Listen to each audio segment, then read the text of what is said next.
Wind signal number 2, itinaas na sa ilang bahagi ng Hilagang Luzon dahil sa bagyong Marce. Latest sa bagyo at lagay ng panahon, alamin. Aksidente sa Makati City. 6 na sasakyan nagkarambola sa Osmeña Highway. Pasintabi po, batang lalaki sa Cebu na natuhog ng bakal na bakod ang braso. Kumusta na kaya? Resulta ng eleksyon sa Amerika, mahigpit na binabantayan. Hello Love Against Stars Alden Richards at Catherine Bernardo.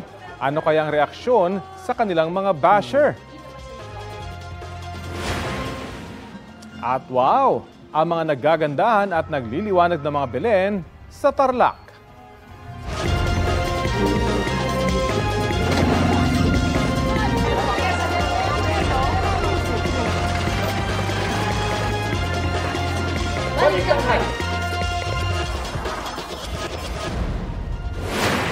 Sa Babuyan Islands o sa hilagang bahagi ng mainland Cagayan ang posibleng landfall ng Typhoon Marce. Base sa 8 AM bulletin ng Pag-asa, mabagal na kumikilos ang bagyong Marce papuntang norte. Taglay pa rin ng bagyo ang lakas ng hangin na umaabot sa 140 kilometers per hour. Bukas ng hapon o kaya sa Biyernes ng madaling araw, posibleng maglandfall ang bagyo. Nakataas ang tropical cyclone wind signal number 2 sa eastern portion ng Babuyan Islands at northeastern portion ng mainland Cagayan. Wind signal number 1 naman sa Batanes, nalalabing bahagi ng Babuyan Islands at ng mainland Cagayan, buong Ilocos Norte, Ilocos Sur, Apayao, Abra, Kalinga, Mountain Province, Ifugao, northern portion ng Benguet, buong Isabela, Nueva Vizcaya, Quirino at northern portion ng Aurora. Antabayanan dito sa Balitang Hali ang 11 AM bulletin ng Pag-asa. Pinaalerto naman sa banta ng daluyong o storm surge na posibleng umabot sa taas na 2.1 hanggang 3 meters ang mga nakatira sa ilang coastal areas ng Batanes, Cagayan, Ilocos Norte, Ilocos Sur at Isabela. Mainam na kanselahin na po ang anumang aktibidad sa dagat at lumayo na po muna sa baybayin. Magiging maalon at delikado sa mga sasakyang pandagat ang pumalaot sa mga baybayin ng Ilocos Region, Cagayan Valley at Aurora. Sa mga susunod na oras, asahan po ang pagsungit ng panahon sa Batanes at Cagayan kasama ng Babuyan Islands. Apektado rin ang Cordillera, Aurora, Ilocos Provinces at nalalabing bahagi ng Cagayan Valley Region. Uulanin naman dahil sa trough o buntot ng bagyo ang iba pang bahagi ng bansa. Base sa rainfall forecast ng Metro Weather, posibleng heavy to intense rains sa ilang lugar na maaaring magdulot ng baha o landslide. Unti-unti nang nararamdaman ang bagyong Marce sa Northern Luzon.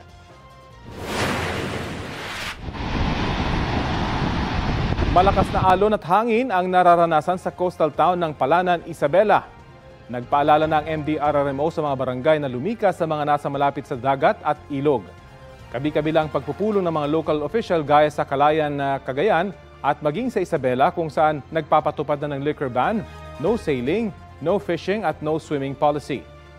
Pinangunahan naman sa Batanes ni Governor Marilu Cayco ang pulong maging ang relief unloading at distribution kahit na patuloy ang relief operations para sa mga naapektuhan ng Bagyong Leon. Nakararanas na rin ng ulan ang Quezon Province dahil sa trough ng Bagyong Marce. Ang ilang bahagi ng Maharlika Highway sa bayan ng Lopez, binaha na. Nananatiling naka-alerto ang mga kinauukulan. Bagong-bagong balita, sumuko na ang driver ng SUV na may peking plaka na number 7 na dumaan sa EDSA busway.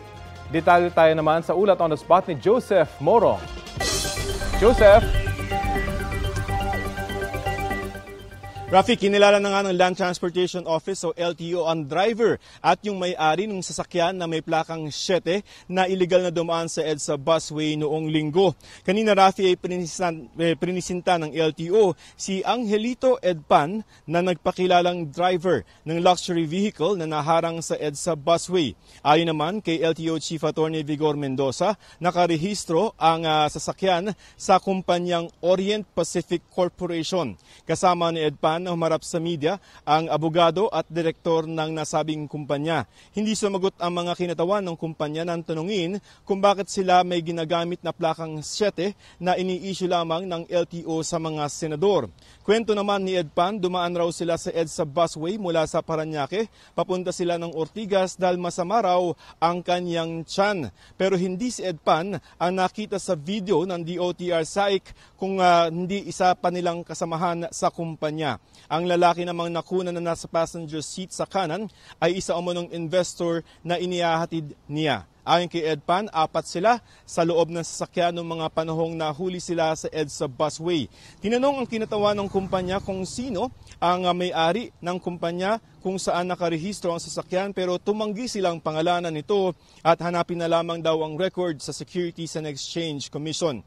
Ayon naman kay Atty. Mendoza, hinahanap na nila ang record ng kumpanya sa SEC. Patong-patong, Rafi, na paglabag ang ipinataw kay Edpan na may multang umabot sa 9,000 pesos at tiniketan nga itong si Edpan sa harap ng mga media kanina. Pero ayon sa LTO, siya lamang yung may pananagutan at wala yung 3 niyang kasama sa sasakyan.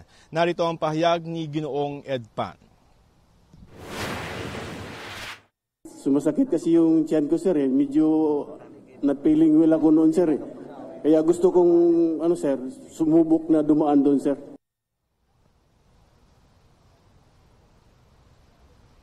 Naghumingi rin ng paumanhin itong si Edpan sa publiko. Ayon naman sa LTO ay mag-i-issue pa rin ng show cause order sa kumpanya. Iginit ng LTO na hindi sila ang gumawa o nag-manufacture ng plaka at hindi rin sila nag-issue ng plakang 7 na ginamit ni Edpan. Rafi? Dalawang issue yun, Joseph. Una muna dun sa driver. Natanong ba siya kung sinubukan niyang kausapin yung mga enforcers dahil meron siyang emergency? Yun ang kanyang rason. Sinubukan ba niyang kausapin ng mga ito para siya'y makalusot? Hindi na niya sinabi yun sa press conference kanina at tinanong siya kanina may intention ba siya na sagasaan yung mga traffic enforcer kasi nakikita ng mga bante yung kanyang sasakyan. Wala naman daw siyang ganong intensyon, Rafi. Pero yun yung kanyang dahilan kanina na sumasakit yung kanyang tiyan kaya nagmamadali sila na magbiyahe at duman sila doon sa EDSA busway, Rafi. Yun na nga, kung talagang lehitimong masakit yung kanyang tiyan, ang tendency dyan ay kakausapin mo yung enforcer, hindi ba? Para makalusot ka. Pangalawa naman yung peking plaka. Walang pananagutan yung kumpanya. Pero paano yung peking plaka? Meron ba silang sagutin doon? Okay. Doon sa peking plaka, sa liability, meron na yung driver, 9,000 yan. Yung sa kumpanya, pag-aaralan pa yan ng LTO, investigahan yan. Kaya magkakaroon pa rin tayo ng show cause order. So right now, ang liability attaches to the driver muna, pero hindi yan nagpe-preclude na maaaring may pananagutan yung kumpanya kasi nga, according to the LTO, peke yan at bakit merong hawak na ganito yung kumpanya. Pero hindi naman sinasagot ng kumpanya kung bakit sila meron nun at kung standard ba nila na practice. Kasi naghahatid daw sila palagi ng mga VIP nila mga investor. Ang tanong na lamang ay alam ba nila meron silang 7 na plaka sa kanilang fleet, Rafi? Ayun na nga, hindi na pananagutan ng driver doon kundi yung may-ari mismo ng sasakyan. Maraming salamat sa iyo, Joseph Morong. Ipinababasura ng kampo ni dismiss Miss Mayor Alice Go ang mga reklamong perjury, obstruction of justice, falsification by a notary public at use of falsified document na inihain laban sa kanya ng NBI. Kaugnay yan sa inihain na counter affidavit ni Go sa kasong qualified human trafficking nitong Agosto, kahit na wala na siya sa Pilipinas. Kinwestiyon ng abogado ni Go na si Attorney Stephen David ang reklamo dahil wala naman daw kinalaman ng dating alkalde sa pagpapanotaryo ng dokumento. Dumalo sa preliminary investigation si Go pero tumanggi siyang magbigay ng pahayag. Hindi naman dumalo sa preliminary investigation ng iba pang respondent sa reklamo tulad ni Attorney Elmer Galicia na nagnotaryo sa counter affidavit ni Go, isang kadante na kumausap umano kay Attorney Galicia at si Cheryl Medina na sekretary ni Sual, Pangasinan Mayor Liseldo Calugay. Bagong-bagong balita, mas mababa na sa 2 milyong Pilipino ang unemployed o walang trabaho nitong Setyembre. Ayon sa Philippine Statistics Authority, 1.89 million ang mga walang trabaho o katumbas ng 3.7% ng labor force ng bansa. Mas mababa kumpara sa mahigit 2 million na unemployed noong Agosto. Kabilang sa mga pinakamaraming bagong trabaho nitong Setyembre, ang administrative and support services, pati sa manufacturing sector. Halos 6 million naman ang mga underemployed o yung mga may trabaho pero mas mababa sa kanilang kakayahan o kaya nakukulangan sila sa kanilang kita. Susunod, batang lalaki sa Cebu natuhog ng bakal na bakod.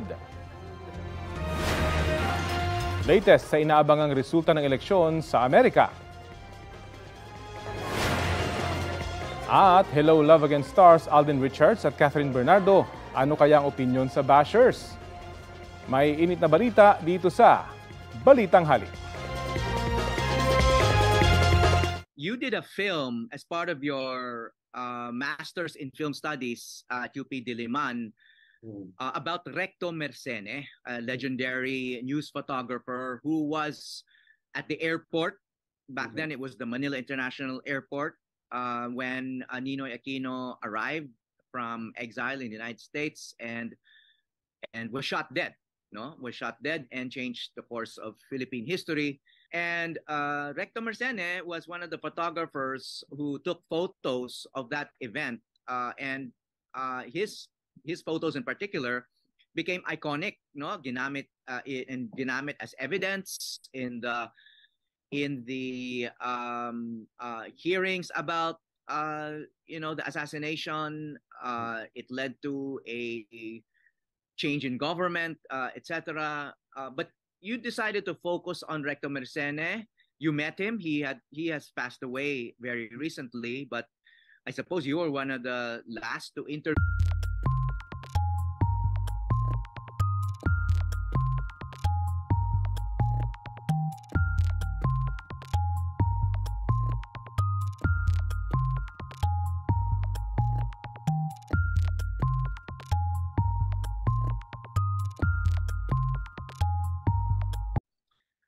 It was a film project that had nothing to do with GMA News.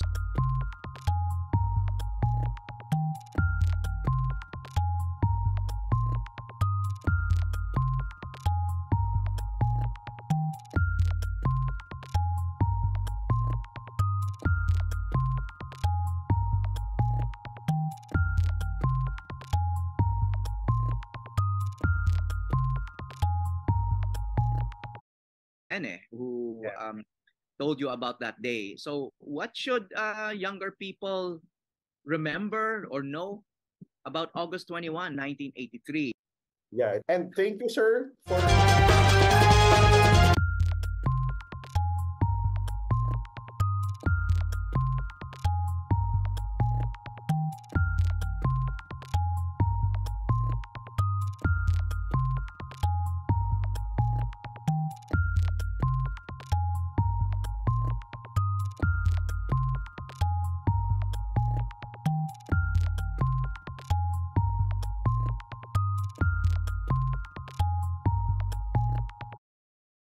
Helmet lang pala ang kanya. Ang motorsiklo, nakaw. Ang totoong may-ari ay si Dion Mark na noon daw ay nasa isang bilyaran at pinarada lang ang kanyang motor. Laro-laro lang po, tapos kumain kami ng mga kaibigan. Pauwi na po ako eh. Pauwi na po ako nun eh. Tapos napansin ko po na wala na yung motor ko. Agad namang nahuli ang security guard na suspect ng mga taga-anti-carnapping unit ng Quezon City Police District. Tuloy-tuloy po ang ating backtracking hanggang matunto natin siya sa may Imperial Street ng Barangay E. Rodriguez na the bit ang nasabing motorsiklo. Umamin ng suspect sa pagnanakaw. Dala lang daw ng kagipitan kaya nagawa ang krimen. Nagawa kasi ng motor ko sir, nabenta ko po noong November 2. Then naghahanap po ako ng paraan para po makabawi sir yung motor ko na binenta sir. Pero sa dami ng motorsiklo na nakaparada sa lugar, bakit naman kaya ang kay Cuevas ang nanakaw niya? Yun po yung natupuhan ko sir na kawain po na kasi wala po susi, di po siya nakapadlock sir. Ayon kay Cuevas, hindi niya raw nailak ang manibela ng kanyang motor. Maharap sa reklamong paglabag sa anti-carnapping law ang suspect. Nico Wahe, nagbabalita para sa GMA Integrated News. Ito ang GMA Regional TV News. Oras na para sa maiinit na balita ng GMA Regional TV mula sa Luzon. Kasama si Chris Zuniga. Chris? Salamat, Rafi. Nang dahil umano sa pera, napatay ang isang miyembro ng LGBTQIA+ community ng kanyang kasintahan sa Santo Tomas, Batangas. Sa Mangaldan naman dito sa Pangasinan, isa ang patay habang dalawa ang kritikal sa banggaan ng garong at motorsiklo. Ang mainit na balita hatid ni Jeric Pasilyao ng GMA Regional TV.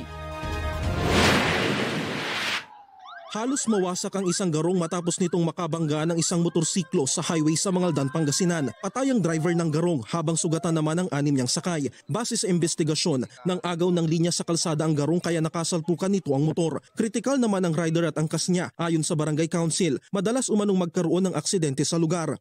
Maliwanag naman yung barangay namin dito, sir. Wala kayong masabi sa liwanag dito sa highway. Dagdag na kami ng ilaw. Posibleng maharap sa reklamong reckless imprudence resulting in homicide ang rider ng motorsiklo. Patuloy pa ang investigasyon.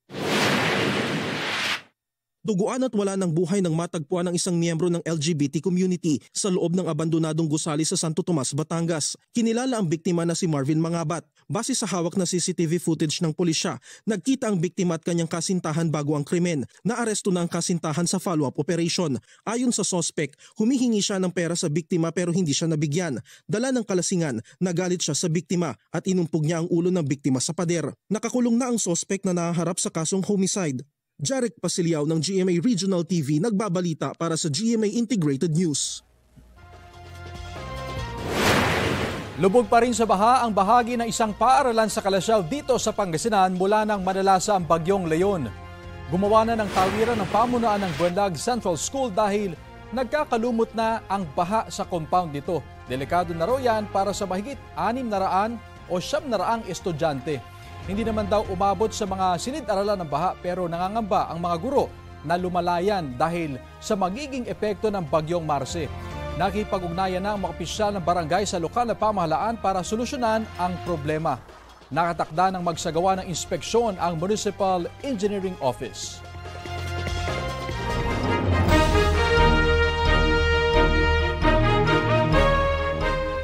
Kumpiyansa si U.S. Ambassador to the Philippines, Mary Kay Carlson, na walang magbabago sa relasyon ng Pilipinas at Amerika anuman ang maging resulta ng U.S. elections. May ulat on the spot si JP Soriano. JP?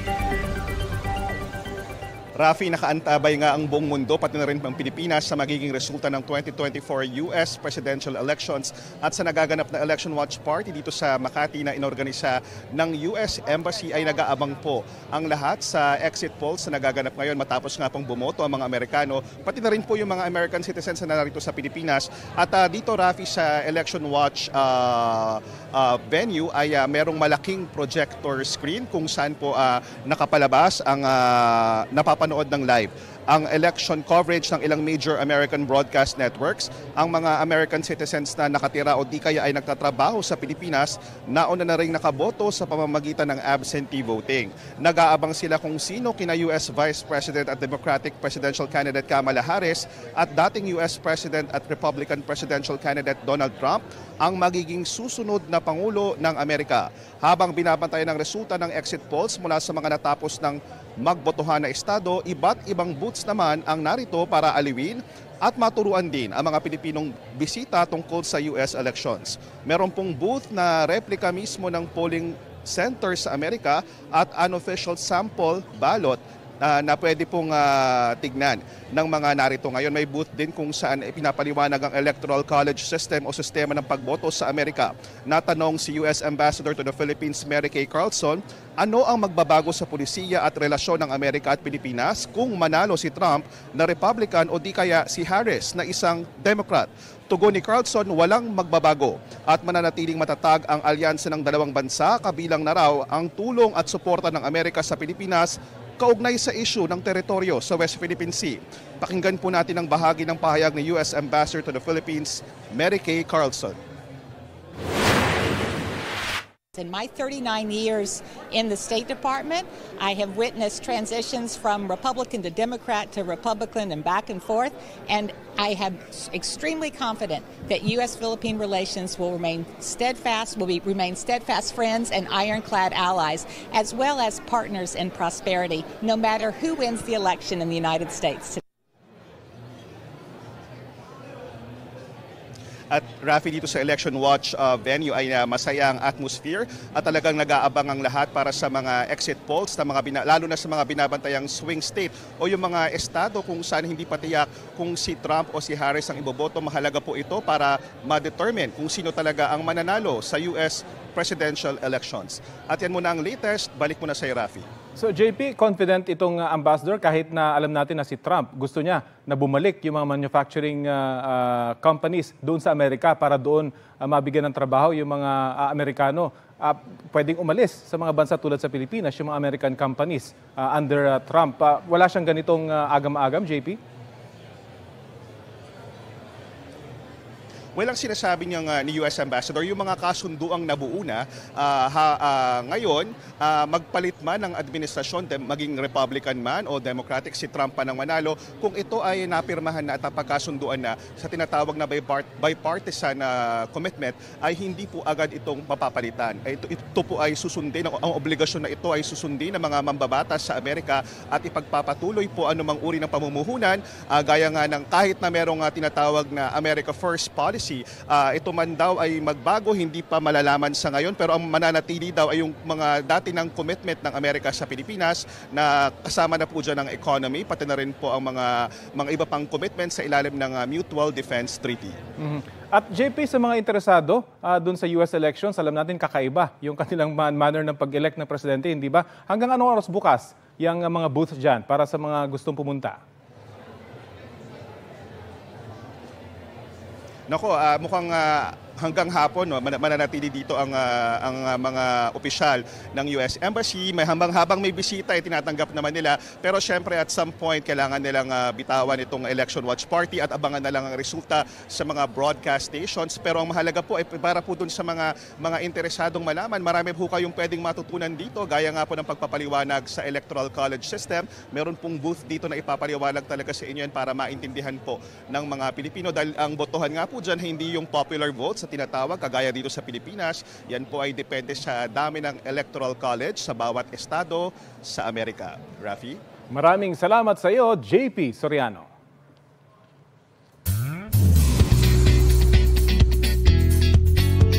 Mga mare at pare, isinare ni na Alden Richards at Catherine Bernardo sa GMA Integrated News interviews kung paano nila hinahandle ang pambabash sa kanila.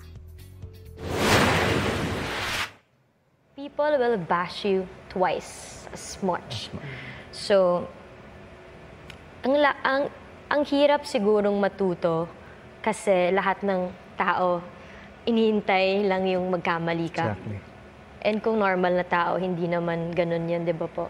But then again, we're public figures and we chose this job. So at the end of the day, it's having the right mindset.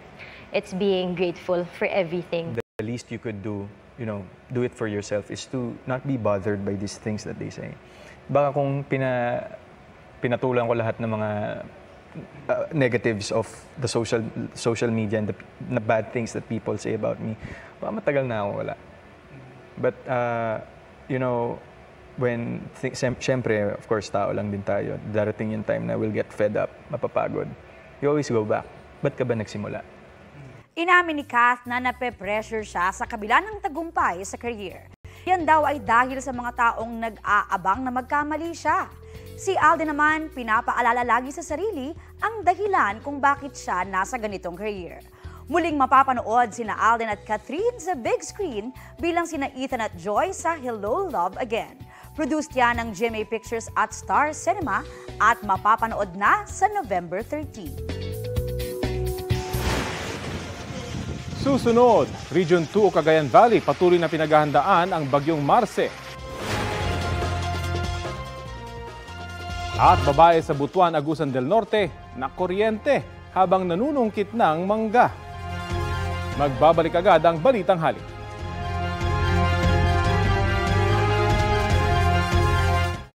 Ilang project nyo na ba to? Ika-count ba natin yung Heartful? Siguro Heartful Heartful. Siguro, Heartful Cafe. Doon kami first. Mano po.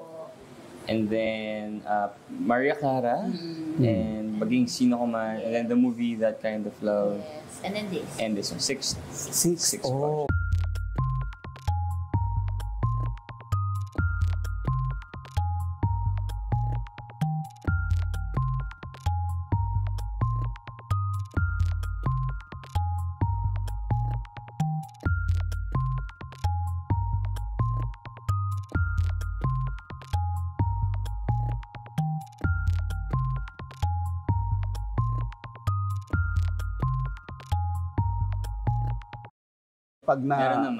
pag naiinis ka sa kanya. Nagtatanong siya. Uy, marunong ka na. In fairness sa'yo. Natuto na ako. Oo, marami nagbago sa kanya. May taking chair na siya ngayon. Yes. Yes! Sa tent na ako tumatambay ngayon kasi mahal na yung gas ko eh. Dati diesel kasi ako eh. Nag-invest na lang siya sa taping. Pero of course, yung sabi ko nga, parang ang dami na, ikaw Barbie, stable ka naman sa ganong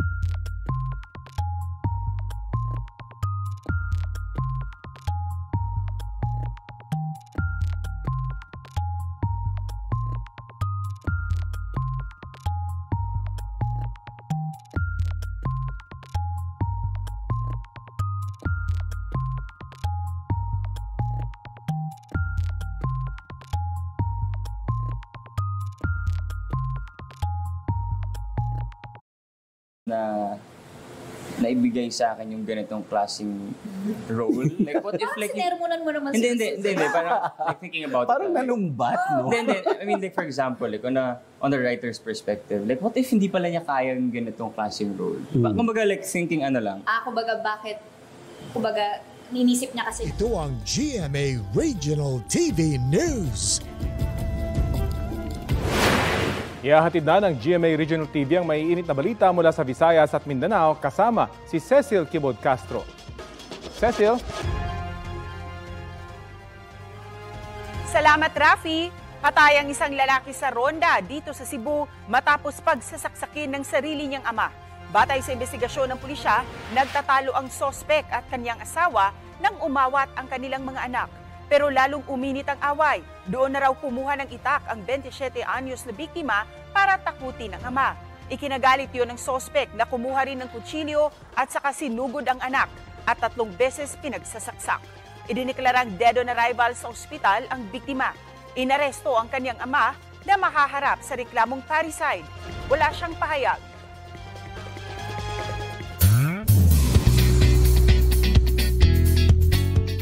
Mga mare, naghatid ng nostalgia at kilig ang Danish 90s hit band na Michael Learns to Rock sa kanilang pagbabalik Pilipinas.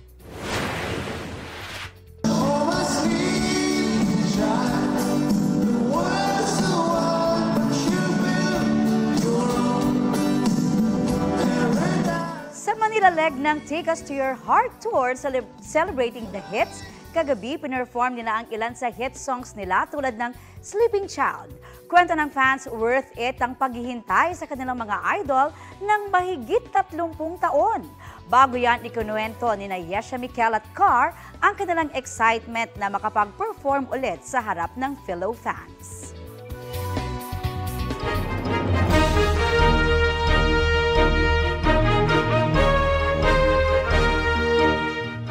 Marami tayong kababayan na bumoto sa New York City ngayong US elections. Para sa update doon, makakausap natin si GMA Integrated News stringer Dave Llavanes Jr. Dave? Rafi, alas 9 ng gabi, oras dito ng formal lang isara ang botohan dito sa New York City. Nag-umpisa na rin pumasok ang partial electoral votes at sa ngayon, 195 electoral votes na ang pumasok para kay Republican candidate Donald Trump. Habang 91 naman para kay Democratic candidate Kamala Harris. 271 electoral votes ang kailangan para manalo. Rafi? Dave, yung ibang East Coast states tapos na magbilang ng electoral votes dyan sa New York. Ano bang yung resulta? Dito sa New York, Rafi, nanalo si Democratic candidate Kamala Harris kung saan ang New York State ay merong 28 electoral votes. Rafi? Pero yung mga malalaking estado kung saan sinasabing baluarte ng Democratic Party, hindi pa pumapasok, tama ba, Dave? Yes, Rafi. Halos sa kalahati na ng mga estado dito sa Amerika ang pumasok na yung electoral votes. Pero it's too early to call dahil patuloy pa rin yung pagbibilang sa malalaking estado katulad ng California na pinakamalaking electoral vote na 54 electoral votes. Rafi. So Dave, anong sentimiento ng mga kababayan natin dyan ngayong nagbibilangan na ng boto? Sa ngayon, medyo yung iba nakikiramdam, Kasi yung lamang ni dating President Donald Trump ay mukhang umaalagit ng todo. At siyempre, yung nasa-support bakit kami ng spirit ay medyo malulungsot. Pero masasabi lang naman, maaga pa para magdiwang kung sino at mahaba pa ang gabi para malaman kung sino talaga ang general na Pangulo ng Amerika, Rafi. At may mga balita tayo natanggap, Dave, na may mga polling center na nakatanggap doon ng bomb threat. Saang mga lugar yon? Ito ay sa bahagi ng Midwest, no? Kung saan yung ibang mga polling precinct ay ginawang bulletproof, no? Yung mga bintana dahil na rin sa mga pagbabanta. Although ang FBI ay on top of it at kasalukuyan lang iniimbestigahan yung mga threat na ito, Rapi. Bukod dito, hindi ba may mga nasunog na rin mga balota? So talagang very reminiscent ng mga eleksyon dito sa Pilipinas. Ano ba nangyayari ngayon dyan sa Amerika? Dave, ano yung sentimento ng mga Pinoy na nakakausap mo? Well, marami sa kanila, especially dito sa New York, Rafi, ito ay Democratic state, no? Pero solid ang Trump supporter dito. Kaya yung sinasabi nila sa bahagi ng mga Republican supporters, ang isa sa mga inayawan nila ay yung immigration policy ng Democratic Party. Habang ito namang mga taga-Democratic Party, ang kanilang issue ay yung karapatan ng mga kababaihan, Rafi. Hindi ba naapektuhan yung bilangan ng boto dun sa 4 na swing states habang may mga insidente ng bomb threat, Dave? Hindi naman, Rafi, kasi bantay sarado ng mga otoridad, ano? Yung mga polling precinct. At ito'y doble-dobleng pag-iingat dahil ayaw na kanilang mag-disrupt itong pagbibilang ng mga boto, Rafi. At may mga sinasabi na posibleng Russia yung nagpasimula doon sa bomb threat dahil nanggaling daw yung mga email addresses doon sa Russia. Meron ba tayong ganitong impormasyon, Dave? May mga ganyang report na lumalabas sa Rafi pero hindi pa natin ma-confirm kasi sinasagawa pa rin yung investigasyon ng mga otoridad dito sa Amerika para tukuyin kung saan nga nanggaling itong mga pagbabanta na ito, especially dun sa mga polling precinct, Rafi. Ang tanong, kailan natin malalaman kung sino ng bagong US President? Alam ko may mga mabibilis na magpasok ng kanilang mga boto. Meron din ng mga mababagal. Kailan natin malalaman yung pwedeng i-call na ng mga major media outlets dyan sa Amerika kung sino ang bagong US President, Dave? Kung hindi magkakaaberya at kung papasok na yung majority ng electoral votes, bago mag-umaga dito sa Amerika ay alam na natin o mapoproject na kung sino ang bagong Pangulo ng Amerika, Rafi. Okay, maraming salamat sa iyo, GMA News Integrated Stringer Dave Livanes na nasa New York City sa Amerika. Susunod, 18 estudyanteng na-trap sa loob ng elevator sa Cebu. Kumusta na kaya? At ang makulay at eco-friendly na pagdiriwang ng Belenissimo Festival sa Tarlac. Huwag pong bibitiw mga kapuso, magbabalik agad ang Balitang Hali.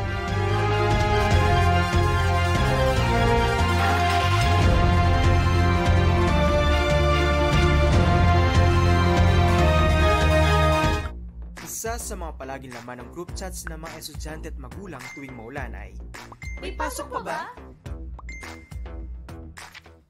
Kadalasang reklamo kasi ay umaabot pa sa eskwelahan ng mga bagets bago pa magdeklara ng class suspension ang ibang lugar.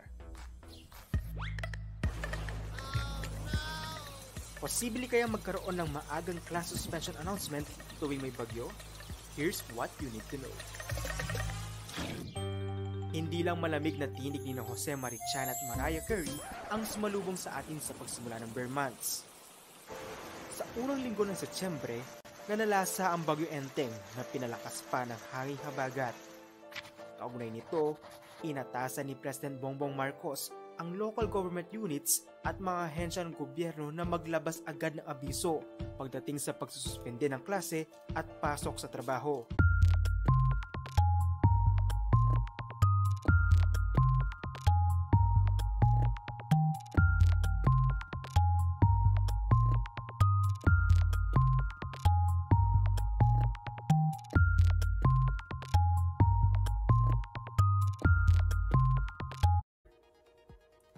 Tandaan na otomatikong kansilado na ang face-to-face at online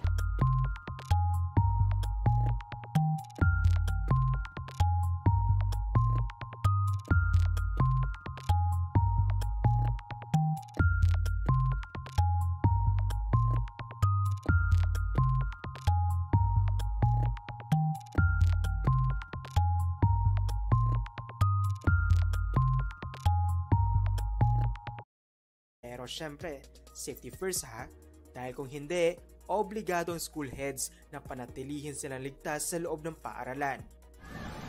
Sa ilalim din ng guidelines na ito, kanselado ang face-to-face at online classes mula kindergarten hanggang grade 12 sa mga lugar na mayroon namang orange at red rainfall warning mula sa Pag-asa.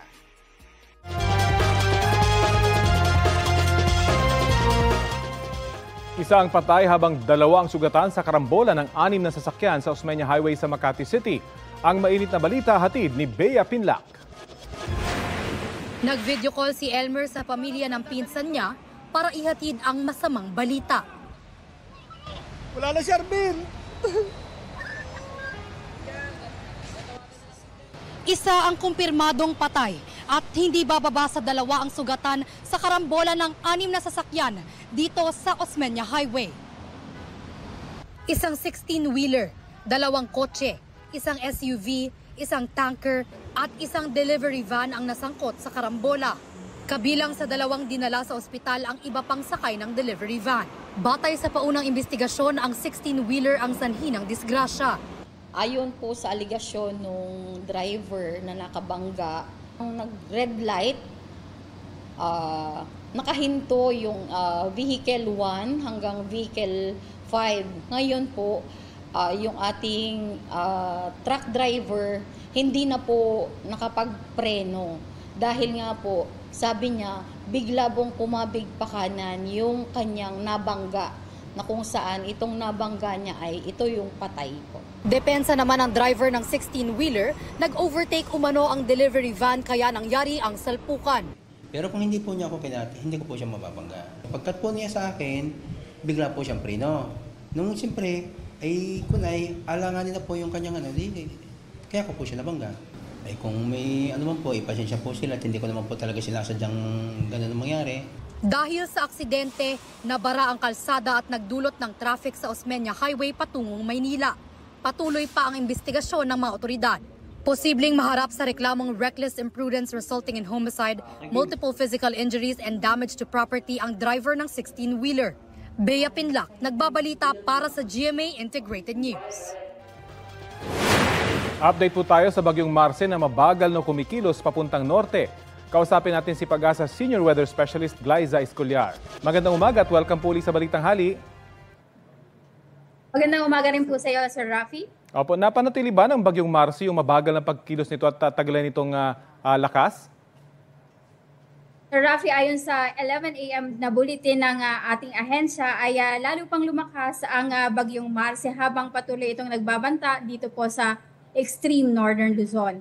Huling namata nito 305 km silangan ng Tuguegarao City sa Cagayan or 315 km silangan ng Apari, Cagayan. Taglay na ngayon ito ang lakas na hangin na 150 km per hour malapit sa gitna at bugsong aabot naman hanggang 185 km per hour. Inaasahang kikilos po ito ng napakabagal dito po sa west-northwestward po.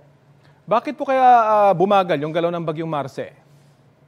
Ngayon po ay walang tumutulong na high pressure area po sa bagyo para ito ay kumilos kaya sariling kakayahan po niya ang nagpapausad sa kanya sa ngayon. So kung mabagal po ito, mas matindi yung magiging pag-ulan dun sa mga lugar na inaabot nitong rain band ng bagyo. Tama po yan, Sir Rafi. So yung ating mga kababayan, itong pagkilos po ng bagyo ay medyo nakakabahala po kasi kung ang tansya po natin ay magkakaroon ng malalakas na mga pag-ulan dito po sa areas po kung saan po tayo nagpalabas ng weather advisory, ay inaasahan po natin habang bumabagal po ang bagyo ay lalong tumatagal po ang epekto po nito sa mga areas na maapektuhan ng ulan pati po ng hangin. Sa pilitan ng paglikas sa ilang residente, partikular sa Cagayan, sa mga lugar pa ba inaasahang malakas yung magiging pag-ulan? Ngayon po hanggang bukas inaasahan po na matinding mga pag-ulan po ang inaasahan dito po sa Cagayan at katamtaman hanggang sa malakas naman po sa Batanes, Isabela at Aurora. Bukas naman po ng tanghali hanggang Biyernes po ng tanghali, magiging torrential po ang mga pag-ulan sa Cagayan at Apayao. Samantala matitinding mga pag-ulan naman po ang inaasahan sa Ilocos Norte, Batanes, Abra. Samantala sa Isabela, Ilocos Sur, Kalinga, Pangasinan at Mountain Province ay katamtaman hanggang sa malalakas din po mga pag-ulan ang inaasahan. Samantala sa Biyernes po ng tanghali hanggang Sabado ng tanghali ay inaasahan pa rin pong walang humpay ang mga pag-ulan sa Cagayan, Apayao at Ilocos Norte. Matindi pa rin po ang mga pag-ulan sa Ilocos Sur, Abra at Batanes at katamtaman hanggang sa malakas naman ang mga pag-ulan sa Kalinga, La Union, Pangasinan, Benguet at Mountain Province. Kung mapapansin po natin, ito yung mga areas kung saan direktang maapektuhan din po ng hangin ng Bagyong Mars. So yun po yung peligro, no? Yung torrential rains. Ano ba pag sinabing torrential? Gaano kadami yung dalang ulan nito? Inaasahan po natin na more than 200 millimeters. Pero may mga areas po kasi tayo sa Cagayan, yung mga extreme rainfall po nila ay umaabot po ng hanggang 300 to 400 po. Climatological record po ito. So may mga instance na po dito sa may Apari at dito po sa may Tugigaraw na umabot na po ng 300 to 400 millimeter po ang ulan nila sa isang araw. And since saturated na po yung lupa dahil sa mga nagdaang mga bagyo, tiyak po ang landslide. Opo, nagpapalabas din po ang MGB, part po siya ng DNR, nagpapalabas din po sila ng warning tungkol po sa banta po ng landslide. So, bisitahin din po nila yung website at mga social media account po ng MGB para po sa landslide warning po. Ang pinakamahalaga ay tumugon kapag nagpa-evacuate na yung mga LGU. Maraming salamat sa oras na ibinahagi niyo po sa Balitang Hali. Maraming salamat din po, Sir Rafi. Pag-asa Senior Weather Specialist Glyza Escolyar. Ito ang GMA Regional TV News. Sinaklolohan ng isang batang lalaki dito sa Cebu City matapos matusok ng bakal na bakod ang kanyang braso. Sa isang universidad naman, dito pa rin sa Cebu City, 18 estudyante ang nasagip matapos silang matrap sa loob ng elevator. Ang mainit na balita hatid ni Alan Domingo ng GMA Regional TV. Isa-isang inalalayan palabas sa elevator na yan ang abot sa 18 estudyante ng isang university sa Cebu City. Nagkaabire umano ang elevator kaya na-trap sa loob ang mga estudyante.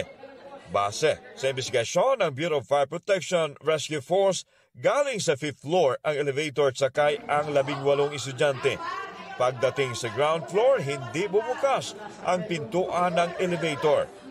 Overloading to siya, sir. Kuan ito kanang usado sa mga lapses sa kuan sa eskwelahan. Posibleng way nakabantay ato. Overload to ang 18 katawo nga nasa sulod sa maong elevator. Napag-alaman ng BFP na 10 tao lang ang capacity ng elevator. Sa pilitang binuksan ng rescuers ang elevator at ligtas na ilabas ang masakay matapos matrap ng nasa 20 minuto. Unang-una, we need to stay calm, no? It's important not to panic, eh? Kung magpanik ta, mautdan dayon taog hangin. Posible nga makulaps ta. Kaduha, press the alarm button. Doon naman ay mga alarm button ang matag elevator. Ato nang i-press ka na para makatabang taog makapangayon at tabang. Pinuntahan ng GMA Regional TV ang eskwelahan pero wala umano ang direktor na italagang humarap sa media. Hindi rin siya sumagot sa tawag at text messages. Agad na sinakluluhan ng mga tauhan ng rescue teams sa barangay Calamba sa Cebu City ang isang batang lalaki matapos matusok ang kaliwang braso sa bakal na bakod. Sa actual video ng pagresponde ng BFP sa 12 anyos na bata, kitang pinuputol ang bakod para makuha ang bata mula sa pagkakatuhog. Ayon sa mga nakakita, naglalaro ang bata ng sipa ng aksidenteng lumipad ang kanyang sapatos. Napunta ito sa bubong ng isang bahay. Nasangit niya sa sapatos. Yung pag naog niya, manggay nakakuan, na-slide siya. Mong nakuan siya dari. Salamat sa ko kay dari ra sa bukton ba. So asa siya dapit na kuan? Dari sa left. Left ang iyang bukton na sakit. Dari. Natusok yun? Natusok yun siya. Sige, nagbadlong gibutang nga naman naro ko anon nga di na sila paduwaon diya. Binigyan ng oxygen ang bata habang nire-rescue. Pagdating sa ospital, inoperahan ang bata para matanggal ang bakal na nakatusok sa kanyang braso. Ayon sa mag-anak ng bata, nasa mabuting kalagayan na siya. Patay matapos makuryente ang isang babae habang nanunungkit ng mangga sa Butuan, Agusan del Norte.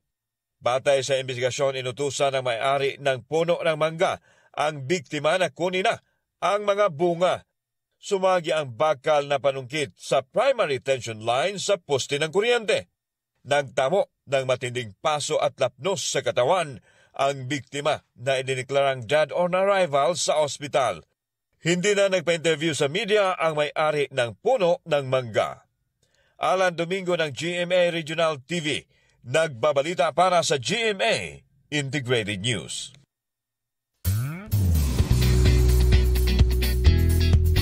Mga mare, after ng bonggang disco transformation sa Opulence Ball, may chika si Balota star Sasa Girl. Hi! Welcome back! Ang reveal ni Mima, nagbalik na ang one-seat-apart teeth niya na iconic para sa kanyang mga nakshi. Naging usap-usapan kasi ang picture-perfect smile ni Sasa sa Opulence Ball dahil missing ang kanyang one-seat-apart na ngipin. Biro ni Sasa Girl, temporarily closed daw yon for the holidays. Ready for Vietnam na ang pambato ng Pilipinas sa Mr. World 2024 na si Kirk Bondad. All smile sa kanyang flight si Kirk, suot ang kanyang white tailor-made barong. Present din doon ang kanyang nanay at girlfriend. Kwento ni Kirk, confident siyang maiuuwi ang titulo sa Coronation Night sa November 23, lalo na't naging puspusan ang kanyang trainings.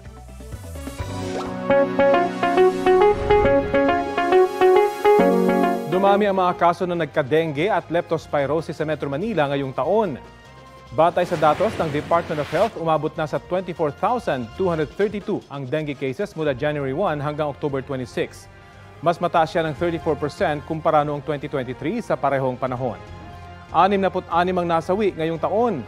Pinakamaraming naitalang dengue cases sa Quezon City habang may pinakamataas na attack rate sa Pateros. Ayon sa DOH, naabot na rin ng NCR ang dengue alert threshold. Ibig sabihin, may mas maraming kaso kesa sa normal na dami. Nakapagtala naman ng 90% increase sa leptospirosis cases sa NCR mula Enero hanggang Oktubre. Ang dating 1,432 cases noong 2023, naging 2,734 ngayong taon. 216 ang namatay.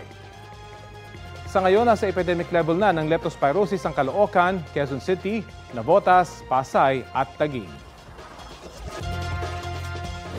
At update tayo sa dengue at leptospirosis cases dito po sa Metro Manila at iba pang sakit ngayong madalas sa mga pag-ulan. Kausapin natin si Department of Health Assistant Secretary Albert Domingo. Magandang umaga at welcome po sa Balitang Hali. Magandang umaga, Rafi. Magandang umaga sa lahat ng mga kapuso na nakikinig at nanonood sa atin. Opo, Asek, paano kaya dapat tugunan yung pagtaas ng dengue cases sa Metro Manila? Rafi, ang pagtaas ng dengue ay dahil sa pagdami ng lamok at ang pagdaming lamok ay dahil sa tubig na naiipon sa paligid. Ang pinakahuling datos na inirelease ng ating regional office sa Metro Manila ay tugon na rin sa nangyayari na pag-ipon ng tubig dahil sa mga bagyo ni Christine, si Leon at ngayon alam natin may isa pang bagyo, no? Si bagyong Marce na dumadaan sa ating bansa. Kapag dumadami po ang naiipon na tubig sa paligid natin, dadami ang lamok, dadami ang kitikite, yan yung nagdadala ng dengue sa atin. Kung ang tugon ang hinahanap, ang tugon dito ay ang ating kalinisan at siguraduhin na wala pong naiipon na tubig sa ating paligid. Hanggang ngayon po hindi pa rin natututo yung mga Pinoy kasi matagal nyo nang panawagan yung ganito, hindi ba kapag umuulan tanggalin yung tubig na naiipon sa sa kanilang mga lugar para maiwasan yung pagkalat ng dengue? Tama yun, Rafi. Hindi naman sa hindi natututo, kailangan lang talagang paulit-ulit na paalalahanan ng ating mga kapuso. Dahilan sa ang mga lugar na pwedeng ipunan ng tubig ay napakarami. At pag sinabing tubig, hindi ito yung iniisip na maduming tubig, no? Tulad na nakikita ko sa monitor. Mas maganda kung ipapakita natin ay yung mga florera, yung mga nakikita natin yung mga gulong na akala natin ay madumi pero malinis, at yung mga malalaking ipunan, sisidlan ng tubig na sasabihin natin, mag-iipon ako ng tubig pangdilig ng halaman. Tapos nakalimutan, may takip man ay may butas yung takip, yung pala, puro kitikiti na yung loob. Doon po namamahay ang Aedes aegypti na nagiging sanhi ng dengue. Pagdating naman po sa leptospirosis, ang taas po na 90% increase. Ano pong ginagawa ng DOH dito?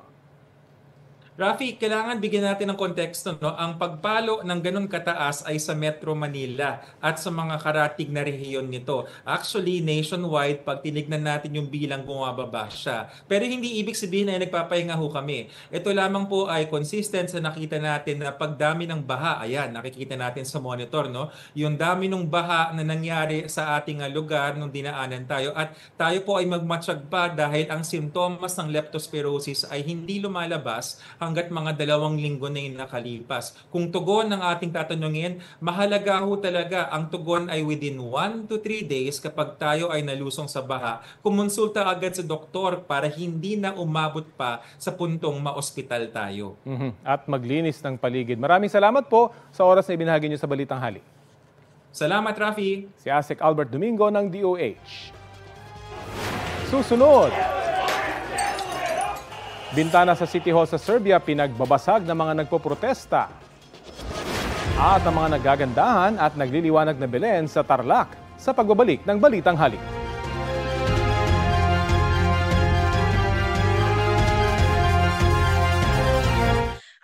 In your experience, ano yung mga nagkiklik na love stories sa mga Pinoy? All sorts ba? Kasi I know you're actually very diverse sa mga stories and narratives that you're trying to show. Pero meron ba talagang, wow, patok talaga to sa mga Pinoy? Ang patok sa Pinoy usually is love teams eh. Parang we treat our celebrities as parang extension of ourselves siguro, or dahil idol natin sila, ganyan.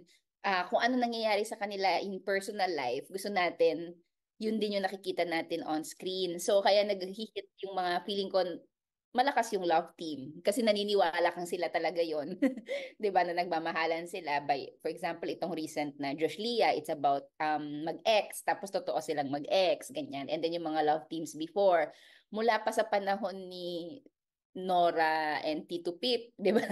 Parang iba-ibang love teams through time, parang nakalakhan na natin na ituri sila gano'n. So parang masarap sa feeling na nakikita kung ano yung totoong kwento nila. Kasi parang yun nga.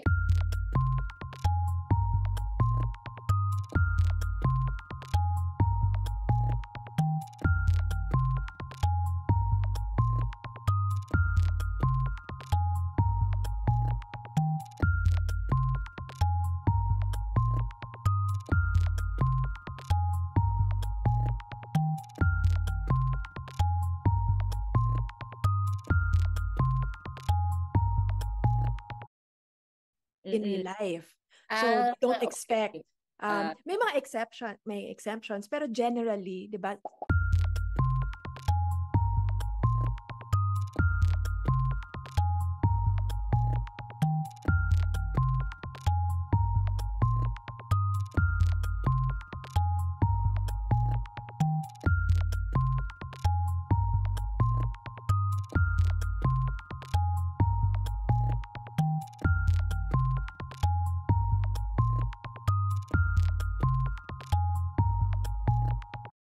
Sinulatan at pinagbabato rin nila ng pintura ang gusali.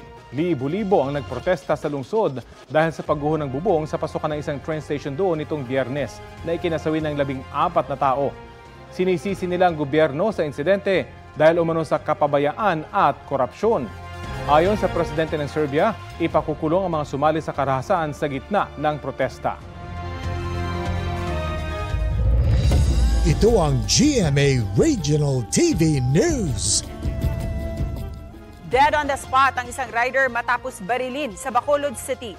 Sa kuha ng CCTV, makikitang nakasakay sa motorsiklo ang biktima na may katabing isa pang nakamotorsiklo. Maya-maya pa, binaril siya sa ulo at natumba sa gitna ng kalsada.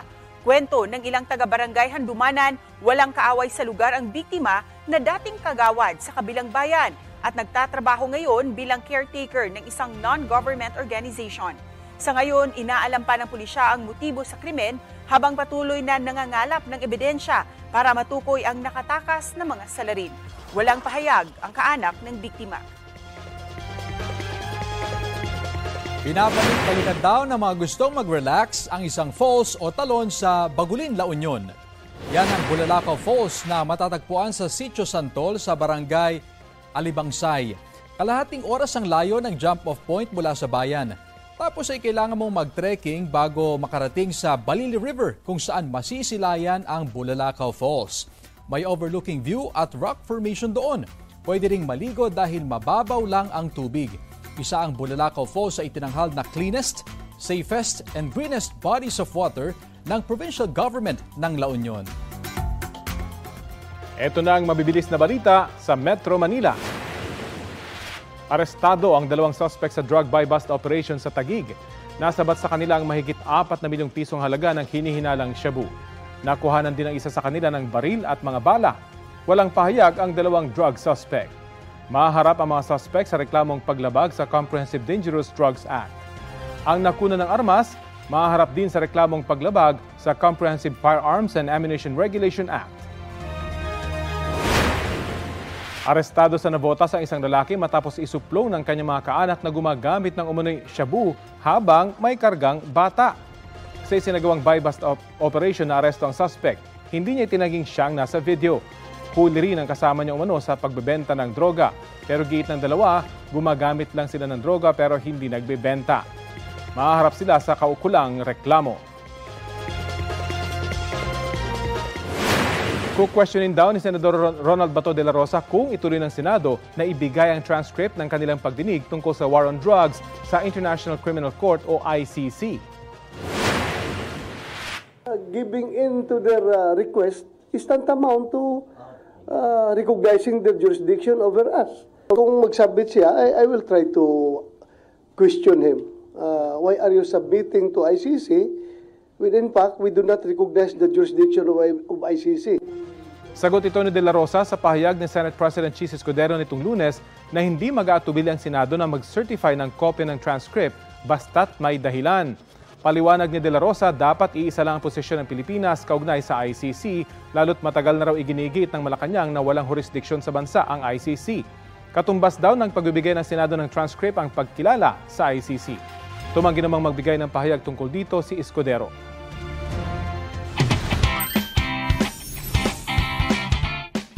Matagumpay na nadepensahan ng Team Pilipinas ang kampeonato sa East Asia Baseball Cup.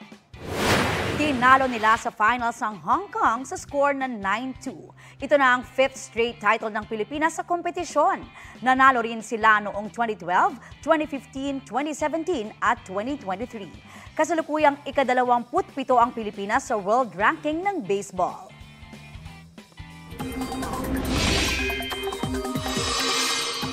Mga kapuso, ilang lugar na sa bansang isinailalim sa wind signal number 3 dahil sa Typhoon Marce. Base sa 11 AM bulletin ng Pag-asa, nakataas ang signal number 3 sa northeastern portion ng mainland Cagayan. Wind signal number 2 sa Batanes, Babuyan Islands, northern portion ng mainland Cagayan at northern portion ng Apayao.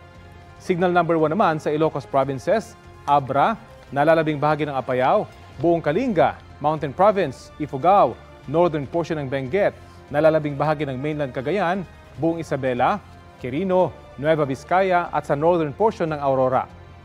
Huling namataan ang sentro ng bagyo, 315 kilometers silangan ng Apari, Cagayan. Bahagyang lumakas pa ang bagyong Marce na ngayon may lakas na hangin na aabot sa 150 kilometers per hour.